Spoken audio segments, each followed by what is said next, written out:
Yo, what up folks, MTG here, and today we're looking at Hardened Scales, a deck we've not looked at in quite a long time, and a bunch of neat cards. I decided to go for a mono green build here, and it's kind of enabled by us getting a second Hardened Scale effect that we can play in green. So we have our normal Hardened Scales here at 1, and then we also have the new Ozilith the Shattered Spire. 1 and a green legendary artifact. If one or more +1/+1 counters would be put on an artifact or creature you control, that many +1/+1 counters are put on it instead.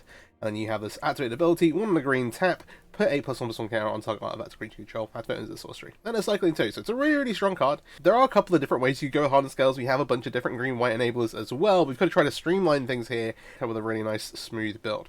So we've got our 4 copies of Hardened Scales, 3 copies of Ozilith. Unfortunately, it's legendary. I'm only playing 3. You could still play 4, but you have the chance of kind of running into something kind of clunky. Like, if you draw 2, you're in probably big trouble because your resources all matter in this deck. Let's start with, like, the other, like, huge payoff. Obviously, we're putting counters on things, we're getting benefits out of our Scales effects, but Patchwork or Automaton is a card that kind of makes this deck work. 2 mana for a 1/1, has Ward 2 to protect itself early on in the game, and whenever you cast an artifact spell, put a counter on it. It's also a cast ability, not an ATB ability, which is really nice. On top of that, then, we have a couple of other different payoff cards. We have Teething Wormlet, green for a 1/1, death touch if you control stream artifact. Whenever an artifact enters the battlefield you control, you gain a life. And then if it's the first time this ability is resolved, it gets a counter. You've got a bunch of different things when you need to, like, okay, cool, we want to dump artifacts into play, power these up, start beating down. And then what are we dumping? We have Ornithopter, obviously one of the premier free artifacts in the format. 0 mana, flies, it's an O2. One of the nice things about Ozilith the Shattered Spire is because it has an ability by itself to put counters on things. These cards like Ornithopter, and then we also have Gingerbrute here at 1. Obviously, both very nice evasive creatures. We can start powering them with Ozilith, and we've got a few other things to kind of stack counters on them as well. And then some other like hefty payoffs. We have Hangerback Walker, XX, comes in with X counters. When it dies, create X Thopters, or X number of counters on it. And then you can also pump it up as it's in play. So 1 tap, put a counter on it. Really nice. It makes it really hard for your opponent to wrap the board. It blocks really well. It attacks pretty well once you power it up a bit. Obviously, with the Scales effects in play, it gets bigger very quickly. So the other thing here is Stonecold Serpent, which is a huge boon for the deck.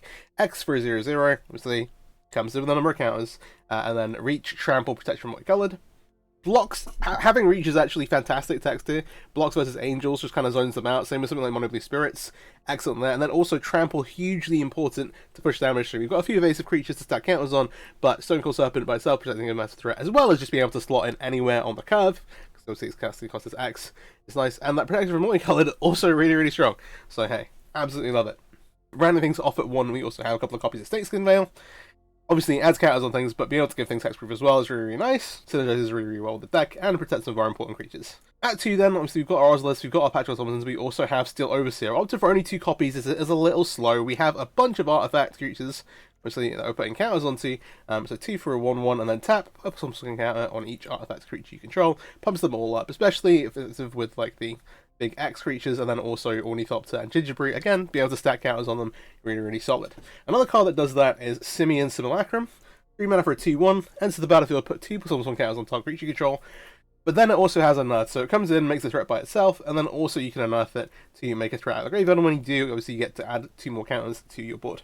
And then also, the last kind of rounding things out is 1 copy of Kadama the Westry. Kadama does something really important here. Again, I talked about how like pushing through damage is really important. Obviously, you've got some evasive stuff. Stonecold Serpent has Trample, but Kadama giving modified creature control Trample across the board is really nice, especially like decks where your opponent's going to try and kind of swarm out a bit, kind of clog the board up and make it difficult for you. Also has Reach, which is kind of nice, but then also has this: whenever a modified creature you control deals combat damage to a player, search your library for a basic land card, put it onto the back of the tab, and then shuffle. One of the nice things about the mono green version is that we actually just get to play a bunch of forests. There are a couple of other interesting lands here as well. So we've got 15 forests, we have 2 Mutavolts of Manland of Choice, and then also we have a Beseiji, obviously he's amazing. But Drannith Ruins is a really nice addition in the land slot out of Afterbirth. It's kind of flown under the radar, but has this 2 tap, put 2 +1/+1 counters on target non-human creature into the battlefield this turn. Really nice into the late game when you're kind of like, alright, cool, I'm playing off the top. Gives you Gingerbrute, Ornithopter again, you can just like stack counters on them, they come into play. It's super solid, I think it's pretty good. Try it here.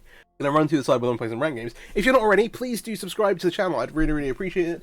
Trying to hit 1k by the end of the year, and thank you all for the help so far. This is slightly messed up because we've got one numbers of things, but so we've got 3 copies of Shape of Sanctuary. Excellent versus kind of mid-range and control decks, so trying to kill your stuff. green enchantment. Whenever creature control comes to the target of a spell or ability an opponent controls, you may draw a card. 3 copies of it sounds like a lot, but actually just they stack on top of each other. You just get to draw out of everything, and just always have more stuff to play. Excellent, especially versus things like black-red with like tail push decks. We have 2 copies of Canker Bloom as a kind of like disenchant of choice. This proliferate ability, obviously being able to potentially stack a bunch of counters on your creatures, and just kind of like powering your team up is also really nice.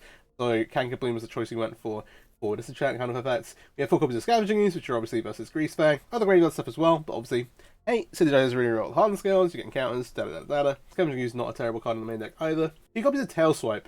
This is pretty interesting. I wanted some interaction that we could put into for other creatures, and this is one of the best ways to do it. It is a 1-mana instant, so you can do it on your opponent's turn if you want to. Obviously, you're powering up your creatures, they're going to be quite big, but also, in your main phase, it gets +1. It's pretty cheap interaction, and yeah, there you go. Damage Sphere is an interesting one. One of the things that this deck does struggle against is unfair strategies. The Damage Sphere kind of holding the fort down here. In Explorer, the land tap 2 or more mana thing doesn't really do as much. It's not like we're really running into a lot of Lotus Field here, but being able to slow our opponents down, kind of that fear resistance effect, to make our opponents pay more for fells is pretty nice. And lastly, we've got 2 copies of Vivian. I wanted a non-creature threat that we could put into. This does a couple of different things. Again, pushing 2 damage, very, very important. Being able to distribute those counters to give you creatures trample is great. This energizes again really well with Hardened Scales, Ozilith, and this stuff. Being able to fight creatures is awesome. And then, hey, you're not really using the last ability, but hey, it sits in play, and you can start powering your stuff as you play it. Is really, really solid. Let's hop into some ranked games. Wish me some luck. Alright, first match here. We'll take the play course. Lands and spells. Double Automaton. Really, really strong. Sorry, I mentioned the weaknesses this deck has are largely around unfair decks. We'll leave with the Wormlet, make an Automaton on 2. That'll put this up, then we can start kind of going off. Let's see what our opponent's on here.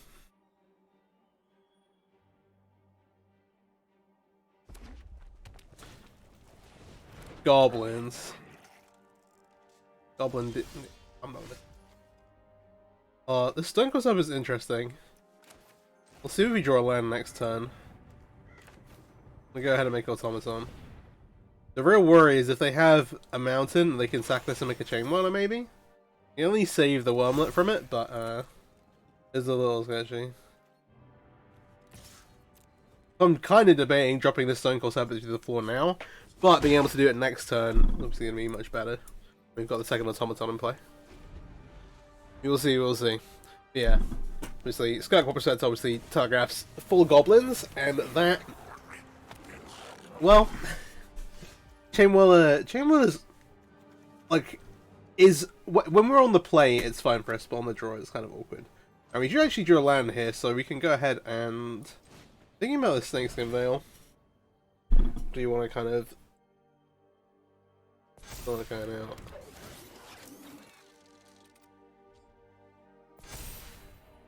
If we play the Ginger Brute... Oh, you can play the Ginger Brute and the Local Serpent. The Serpent pushing 2 damage later is going to be pretty big, because obviously these Goblins with Instigator are going to go kind of wide. Do you offer the triple block?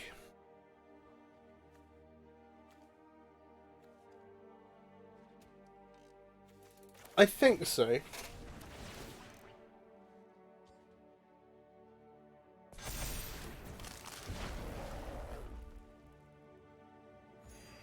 Very much want to leave this if they make some interesting blocks, then like drop Chain Whirler or something, then it's like kind of okay.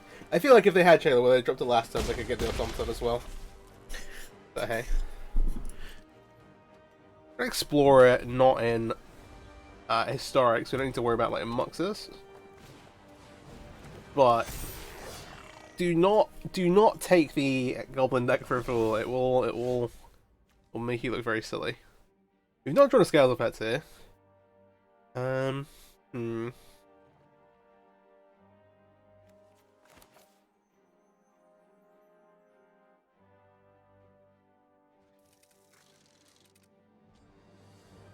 whole mess also nets a bunch of cards, which is kind of nuts.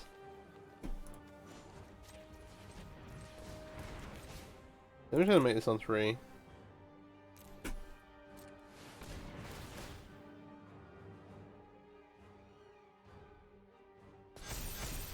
I can't which attacks I actually want to make. Maybe hold the ginger root for now, maybe just attack with these. If they try like a double block, we can use the snakeskin whale, get a couple of goblins off the board, which I think I'm pretty happy with. I don't want to risk this because it can get, even with the snakeskin whale, we don't want to trade it away. See what they decide to do. Definitely double blocking something, I'd think. The real case really is if they want to put all the goblins in front of it. Okay, they don't. So I'm gonna keep this goblin in front of it and the Horde Master. We will say Simveil here, keep our creature alive. Assuming they don't have a piece of interaction. The Goblin deck doesn't really play very many actual spells, because you have a bunch of utility creatures that kind of help with that kind of stuff. So, what are they hitting off Horde Master? Is that an Embercleave? No. Down to the Bugbear, Scout Prospector is fine. You kind of just have to chip through creatures for a bit. Horde Master makes that pretty difficult. So, again, having a, either, like, could Arm be pretty good here? Ozilith would be pretty good here.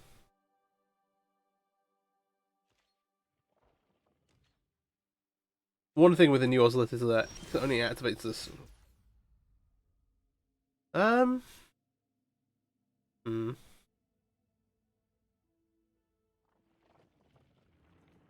Obviously this can connect. How much do we want to send through? This is every goblin, doesn't care if it's not a token or not. We have the Wormlet, which obviously gets through things. We could just attack with the thing. I think the Wormlet probably just gets double blocked, but again I think that's kind of okay. You send this in as well. They are at 8. The other worry is that the goblins that can turn the corner pretty quickly.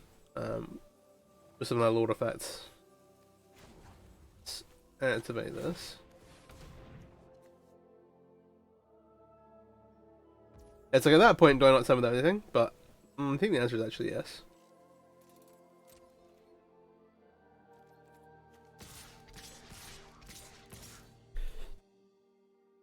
It prevents some of the kind of blocking shenanigans that can happen. I think we're safe from the cracked black for like 1 turn. Like if they try and do some like creative blocking here.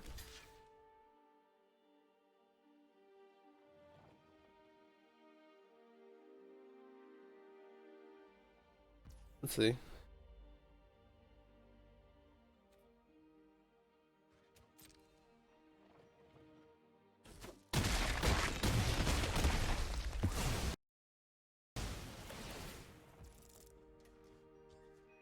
Sorry, just mute myself to cough. Alright, that looks kind of fine. I'll keep the land in hand just so it looks like we maybe have like, I don't know, something. Maybe Visagi. Founder Sheet down is in. I forgot this card came to Arena Jumpstart actually. They saw the board back up again. We've got Gingerbeard if they're not going to answer to it though. The question really is... Alright, they got Battlecry Goblin, but no haste effect. Ah, they do have Scout Prospector, so they can sacrifice like these, activate the ability. What does that look like? Plus 1/+0 and haste. You set these 2 goblins, get 3, 6, 7, 8, 13, 14, 15, 18, 19, 20. Yeah, we're like only just safe from this. I've done my math correctly.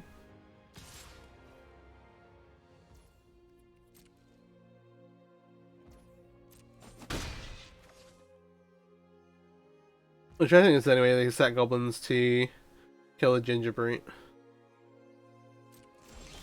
Go to my turn. Hardened Scales. Doesn't really change anything right now. I'll activate this. Let me just make our single attack. I'm just thinking what they could have. Oh. Right, pause real quick. They can actually sacrifice goblins there to give their team haste and block. So that was not good for me. But, make it 3. From our perspective of this game, I don't mind the tail. I kind of like the tail swipe just to be able to interact with the Lord effect, and then also maybe these art band, right, the Vivians to just push damage through in the end. I like them a bit better than I like the Kadama. In terms of what we want to cut, the Scales and Veils, they're not going to have lots of targeted removal. Like, they may be brought into a couple of pieces, but it's more likely they're just like, alright, we're going to bring in the Chain Whirlers and just kind of play the Goblin game plan. Other things we want to cut, what is like actively not good? Sea Lotus is very slow, it's kind of awkward. The Vivians give us another way to fight those like Lord effects down and get like again push through counters, push through damage with the trample. I think they do that a lot better than the Kadama does, but they're like, I'm gonna leave it in here. Maybe it's cut Steel Overseer. It also gets obliterated by Chain Whirler one in the play. Sure. Let's roll with this.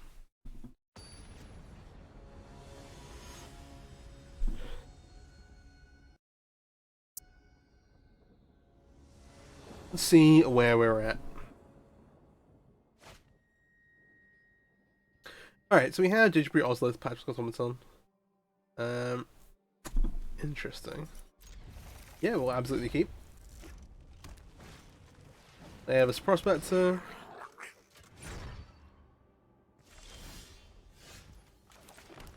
This AG only really has like Madlands as targets here. I'm gonna make the Gingerbread. I'm gonna offer an attack. I think I'm happy enough to do that, given what we have going on. Alright, they are very protective, this kind of Prospector, so let's see. The plan this way around. Instigator? Yep.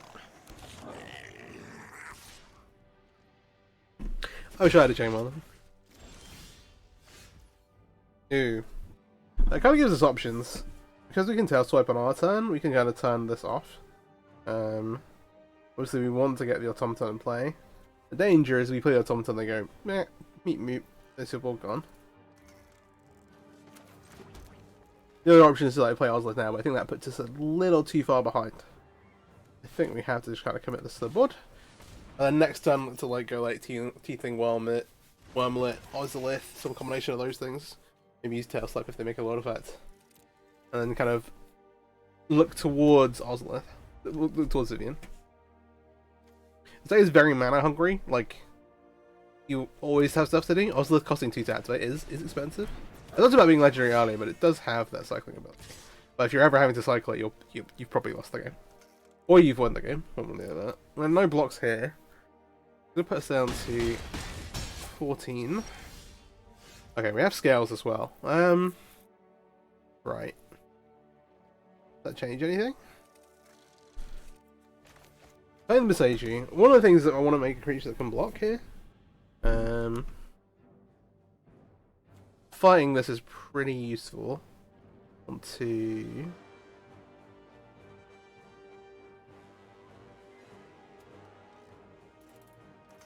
At which point, actually, maybe we don't want to play Scales this turn. I was like, so you want to get a trigger on the Automaton, and the only artifact you actually have to cast is the Ozilith. This gives it like +1/+1 normally. Yeah, I think this is right. Go ahead and cast this out.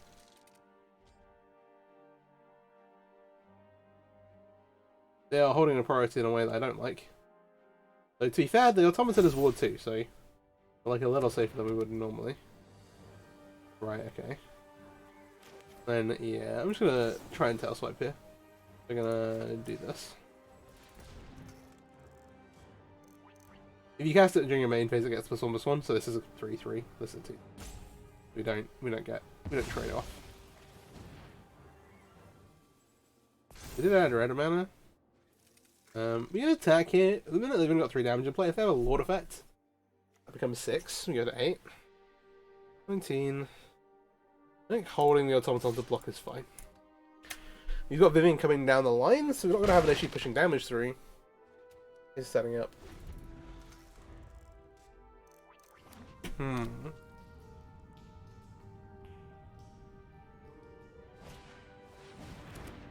There's the Hawkmaster. Oh yeah, I guess that doesn't really work out. They still get to attack through here. Yeah, we got an 8 either way.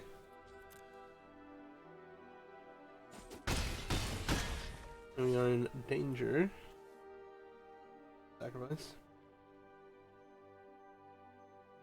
Yeah, the Hawkmaster is obviously like a premier target to fight down, but I think stopping the haste coming in this turn is pretty important too. They're going to try and kind of combo off a little bit here. What do they hit? No, they missed. But they maybe have another... Okay, Snoop lets them put out their library. So they could sacrifice 2... yeah, probably not going to do. Okay, Simulacrum's an interesting one. I think they've got a sweep coming. How many blockers we need? There's some triggers here. All because you don't have a cheap artifact to play with these. But... We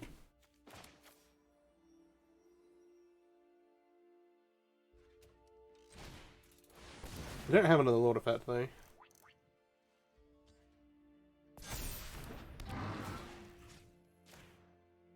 I think we spend a turn warming up.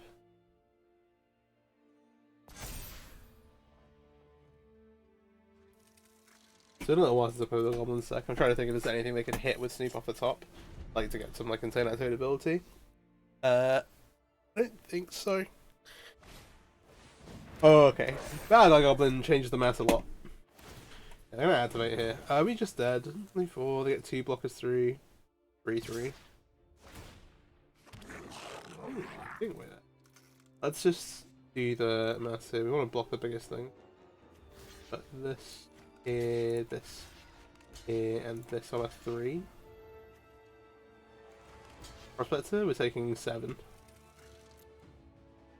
Assuming no interaction.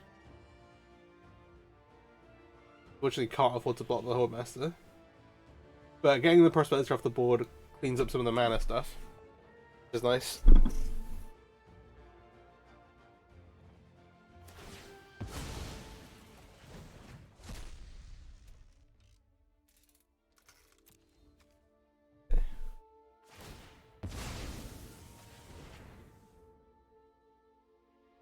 New Hawkmaster. Oh yeah. Should have thought about that. Alright, okay. Game 3. Well, I said I should have thought about that. We were dead. Like it's not really not that deep. Maybe we want to stay as is. I don't need to tell Swipes are good. We maybe just want to save them for the Hawkmasters. It's tough when we don't have blockers. We really need to prevent some damage. But I think that's okay. I'll run this back.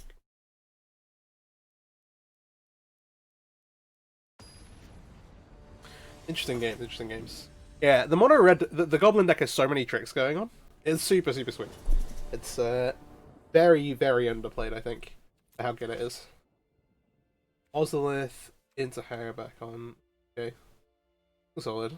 Hanger back, pretty good in the matchup. They don't have a good way to deal with it efficiently.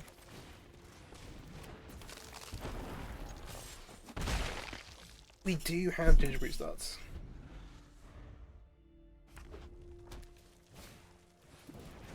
Firebrand.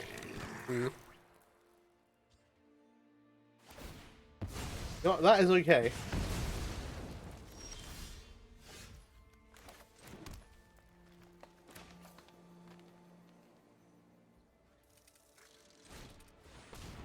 Yeah, I mean, it's on this turn. You should be off to the races pretty nicely. So we have some options for what we do next turn. They don't really have good interaction. I don't try and activate it. Alright, cool.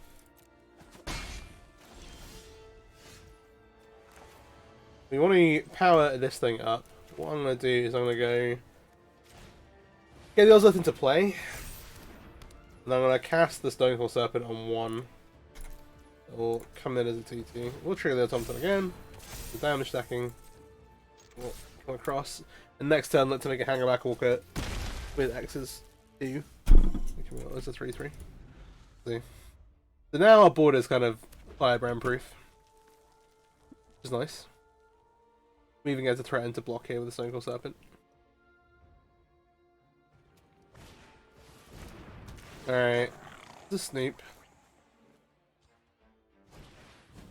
That is a free card.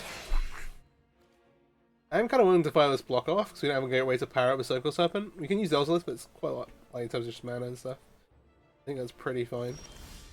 I don't want to let us do that.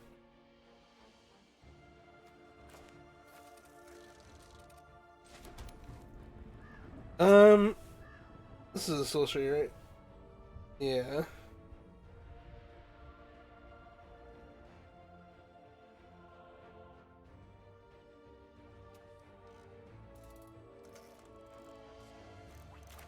No, I think I just do the thing. So we have the option of playing this as a 3/3 for 4, or we can play them both out as 1/1s. I think the best plan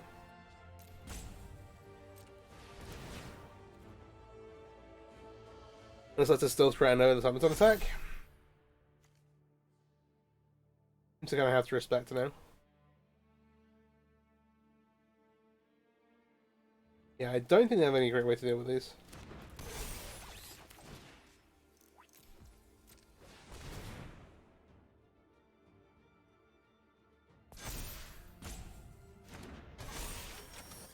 And then these can add to themselves, the Ozil's can add to them. We're going to attack with the Automaton, kind of force a block here, most likely.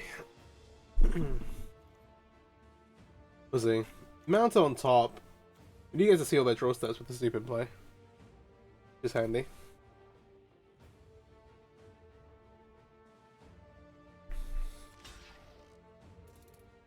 Alright, a Denizen down.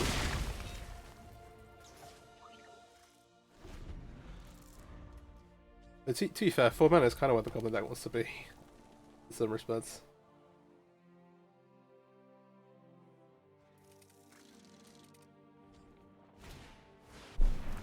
Trash Master? Oh jeez. So this card is a 4 mana lord that says sacrifice a goblin, destroys our artifact. So that's pretty cool.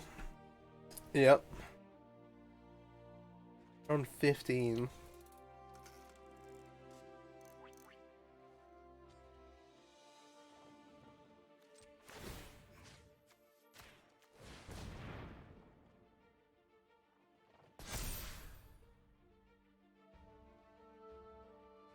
Just keep going wide. At least in one turn out doing these.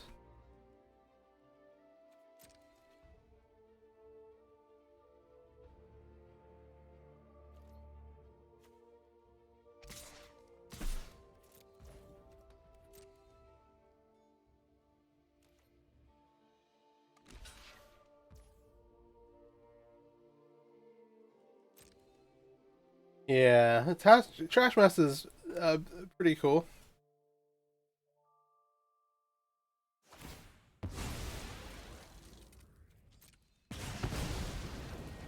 Right, and then we have to make a decision about the Snoop gives them so many resources as well, the Instigator. Maybe we just lose this.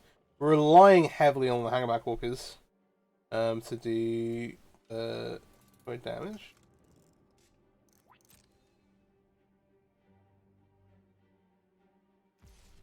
I think if we can afford to tap these now before they can because they can respond and stuff. We'll see.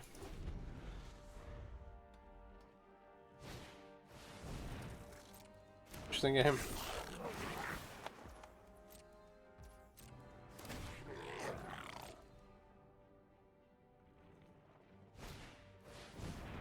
Yeah, they do have. Well, actually, so currently they can't pay to kill the automaton, but they have infinite shatters right now. Not actually, literally, but it might as well be. So, let them attack. Let's try some stuff. I don't know what I think about this.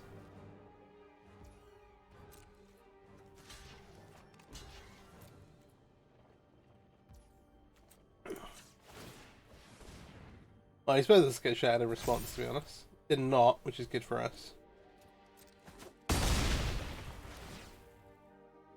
Alright, this is kind of what we're relying on. Being able to beat down with Optus in the air. That's the other one. See if this one resolves. Nah, they know. They know better after the last one.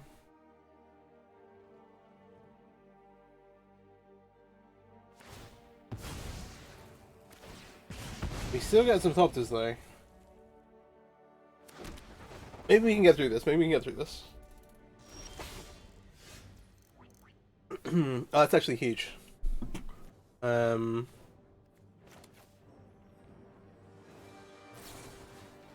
So we can use this to fight because it has wood. They can't pay the mana.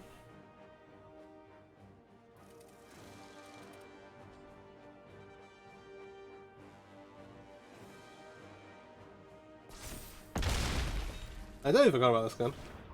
Like a sweet card you could put on. Okay, so it didn't activate a response either. Interesting. You play this on 4, or we got a Lord effect. We're on 19. I was gonna say we can power up one of these.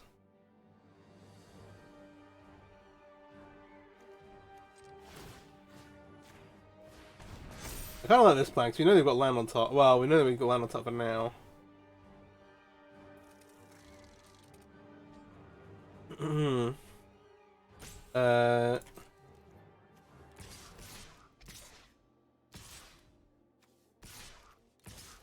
Right, in all the flyers. Leave us some blocks on the ground. I'm just gonna play this on 1 so it's here. And then we have lethal with the Ornithopters. Let's see. Gotta crack up off the top.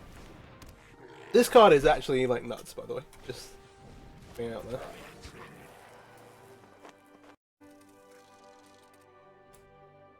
This is Ginger Goblin. Kind of.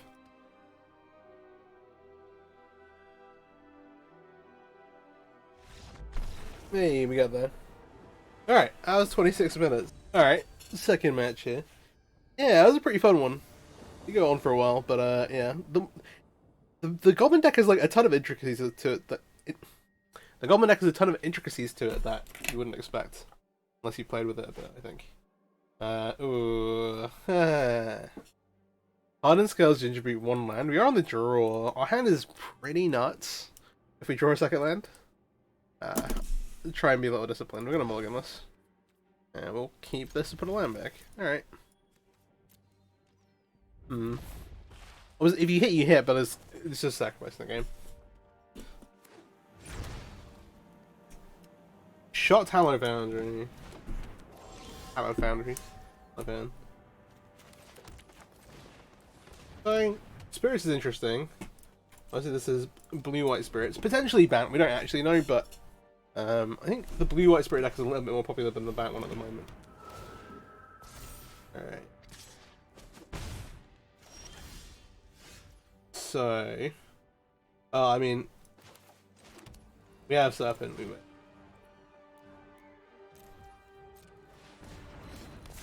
We have Shackle Geist, which can tap it down, but we've got another one to back it up with. And that'll be a case of, okay, do I have special Skyclave Apparition to deal with more of them, I think. I've been meaning to do a video on the Blue White Spirit decks for a while.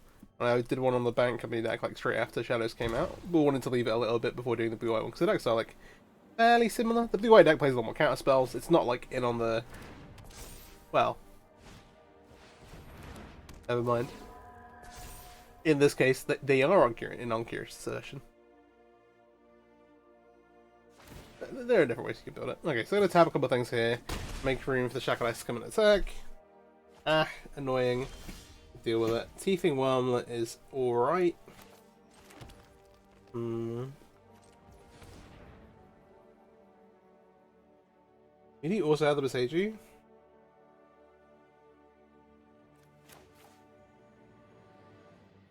If they have like a Lord effect, then the Shackle guys, huge problem. I think I still play this on. I think I still make them one. Let them play this on 2 as a 3/3. Yeah, it pans out. I'll leave them both back to block with. We start growing the Wormlet. Okay. We can look to Beseiju, the Curious Obsession, if they do some shenanigans this turn. They need to make 2 more spirits to tap both of them down. That's 1. They need 1 more. They could, of course, also just go aggro. It doesn't fall off if you've attacked with any creatures, I think. So you could attack with, like, the other stuff, maybe? I don't know.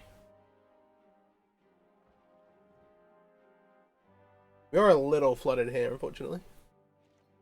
So we draw off the top. Some good draws for sure. Okay, they're not going to attack.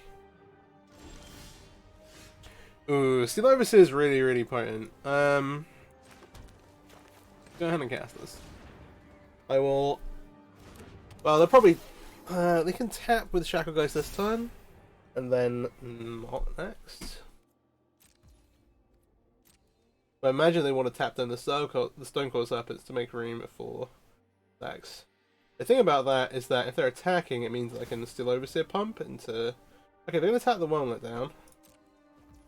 That's fine. I'm fine with this exchange. They'll tap down another Serpent here, and then they'll tap one down on their turn to kind of make room for all their attackers. Not a ton we can do about that, unfortunately.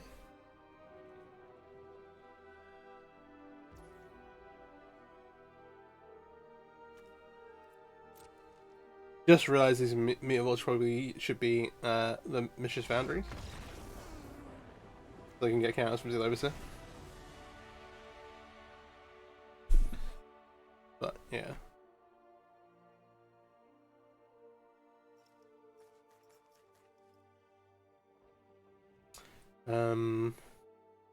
Is there another reason? I don't think so. I think at some point there was, but...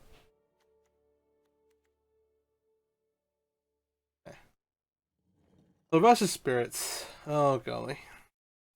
We absolutely want these tail swipes. Some of these cards are just a little too slow. And then... Play's gonna be tough no matter. Snake's Veils are fine. They disrupt some of the kind of like...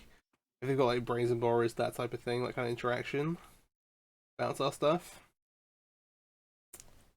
Vivian's just too awkward, I think. As much as I think it is pretty decent.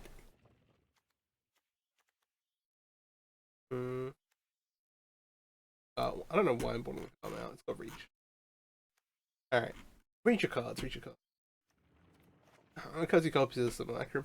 The expensive cards get so punishing in this matchup. It's so hard to resolve stuff.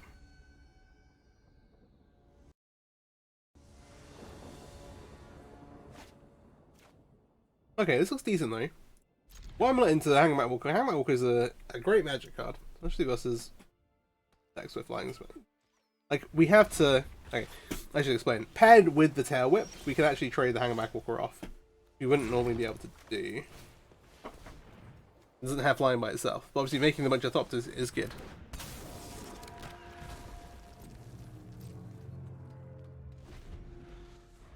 Okay. So...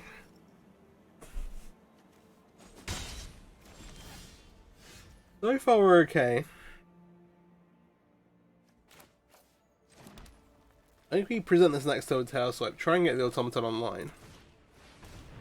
I fully expect this to get Geistlight snared, but you kind of have to play into the counter spells. Alright, Lofty Denial is the other counter spell we play. The blue-white list I like play all 8 still. Even with, like, with or without Curious Obsession. There's guys like they're still pretty efficient as a like a mana leak.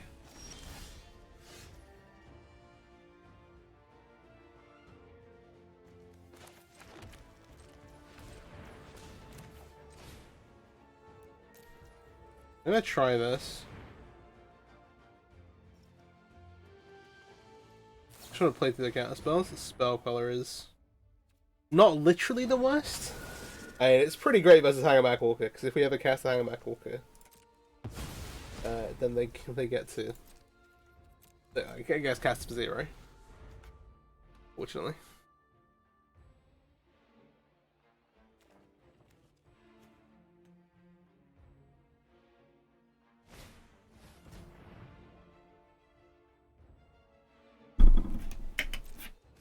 Yeah.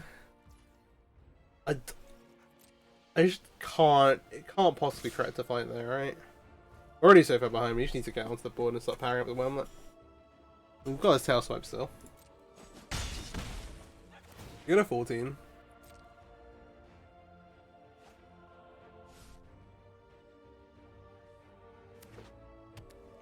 Need a vault. My turn.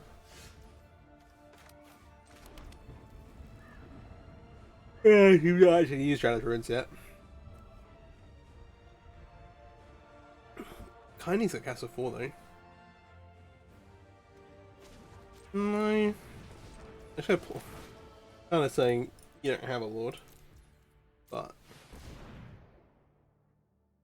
we'll see. We're leaving open the tail slope, we're leaving open the snakes for now.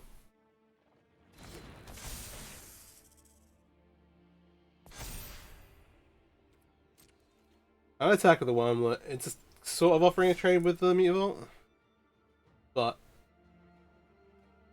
we have some interaction. I didn't expect that to go through. Okay, cool. Then what do they have for the Stonecoil Serpent? Rattle Chains. Fine.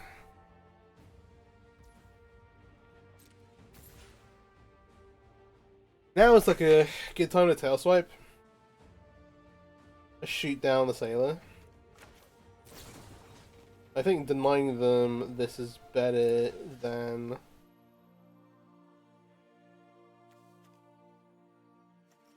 I can block the Sailor though, right?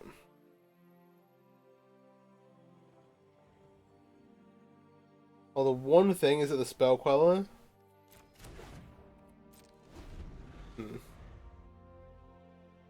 This is a bit greedy.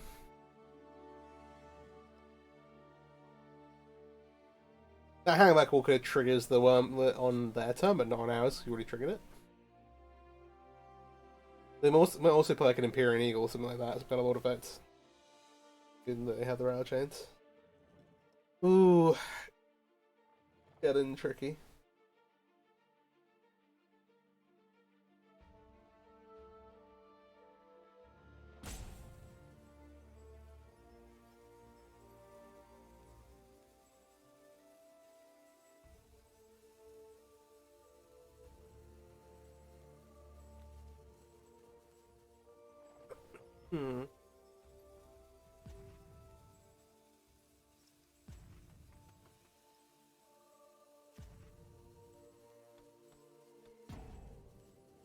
This is normally where I think that I've, like, client crashed, but they're obviously ticking down on time.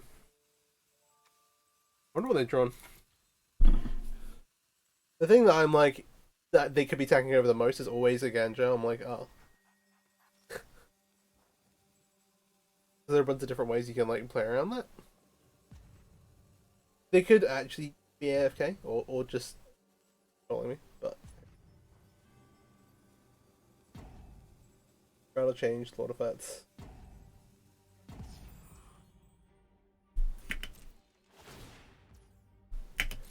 We'll let this happen, keep our spells in our hand.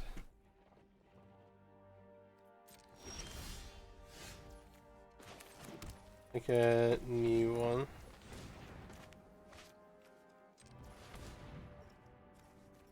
Why would I tap like this? This is an opportunity where like we could use the Dragon Aspirants, but it's less efficient than just putting the count as well.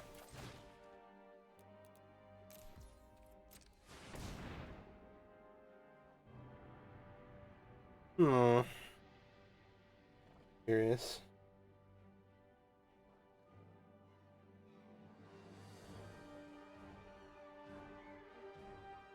Yeah, I might do a little something looking at the Blue Eye Spirit deck later this week. You can also there's some other interesting options, like you can play Kaida's Reconstruction instead of needing to play Green for Company, which is something that you've not always been able to do. But there are a few other like intricacies, like different bits of pieces, like how to build around. Like you have access to a lot of different lords. How many you play? You don't have the luxury of being able to collect a company 2 or 3 mana cards, you can't really afford to play as many, so there are some interesting choices there as well.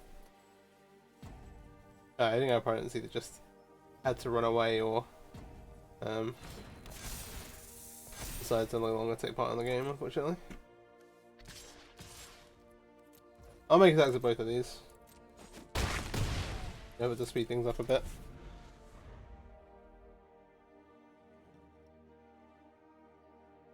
Yeah. Yeah, the Blood Spirit attack's pretty good.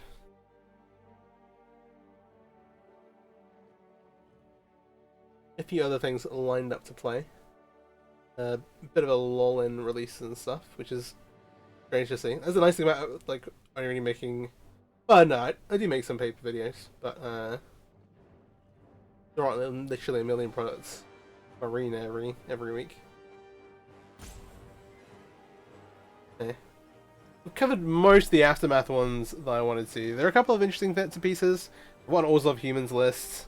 I have something that I was looking at with Knights I might mess around with as well. There are a couple of other interesting fun cards.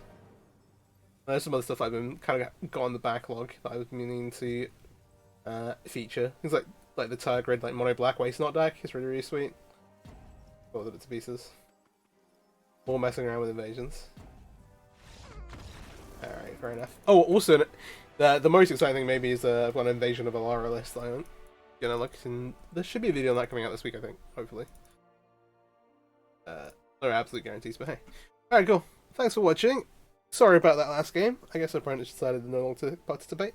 And yeah, have a great day. Peace out.